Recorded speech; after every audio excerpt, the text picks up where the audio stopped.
হিসাবে এই আমলটা সজ্ঞানে বিশেষ কোনো বিপদ আপদ মুসিবত না হলে আমি আলহামদুলিল্লাহ এই আমলটা কখনো ছাড়ি না, প্রতিদিন করি আলহামদুলিল্লাহ। আজকেও শুরুতেও আমলটা আমি করে নিয়েছি। আপনারা সবাই আমলটা করবেন তো ইনশাআল্লাহ।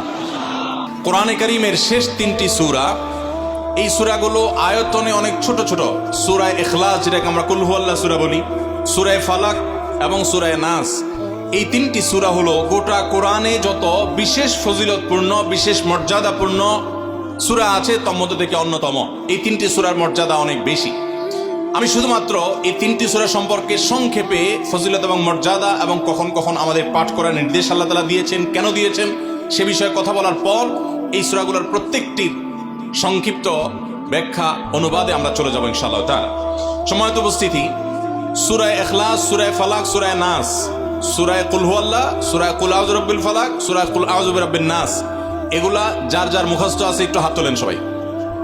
মাশাআল্লাহ, তার মানে আমাদের সবার মুখস্থ আছে। হাত নামেন না, হাত উঠায় রাখেন। আল্লাহ আপনি আমাদের সবাইকে এই 3 সূরার সারমর্ম, এর মর্যাদা, এর ফজিলত, এর নির্দেশ, এর বার্তা, এটা আমাদের সবাইকে গ্রহণ করার, অনুধাবন করার, উপলব্ধি করার, মেনে চলার তৌফিক দান করুন। এবার হাত নামান। সময়ত ভাইরা আমার, কোরআনে কারীমের এই শেষের 3টা সূরা এমন 3টা সূরা যে আমাদের প্রিয় নবী সাল্লাল্লাহু আলাইহি সাল্লাম সারা দিনে সবচাইতে বেশি সংখ্যক বার যেই সূরাগুলোকে ওয়াজিফা হিসাবে, আমল হিসাবে পড়া নির্দেশ দিয়েছেন কোরআনে কারীমের, সেই সূরাগুলো হলো এই 3টা সূরা।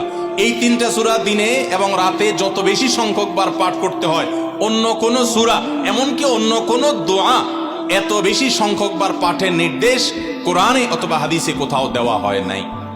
তাহলে এই 3টা সূরার মর্যাদা, এর কি মর্তবা, এর কি বৈশিষ্ট্য, এর কি মাহাত্ম্য আছে সেটা বুঝবার জন্য আর কিছুর প্রয়োজন নাই। এই একটি কথা যথেষ্ট যে দিন এবং রাত 24 ঘন্টার ভিতরে কোরআনে কারীমের এই শেষ 3টা সূরা, সূরা ইখলাস, সূরা ফালাক, সূরা নাস, এগুলোকে যত বেশি সংখ্যক বার নবী সাল্লাল্লাহু আলাইহি সাল্লাম পড়ার নির্দেশ দিয়েছেন, তিনি নিজে পাঠ করতেন, এত বেশি সংখ্যক বার অন্য আর কোন দোয়া, আর কোন সূরা, আর কোন আয়াত, আর কোনো কিছু পাঠ করার নির্দেশ আমাদেরকে কোরআন হাদিস দেয় নাই।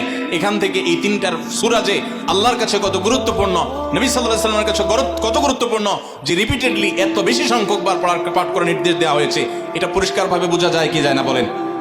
সময়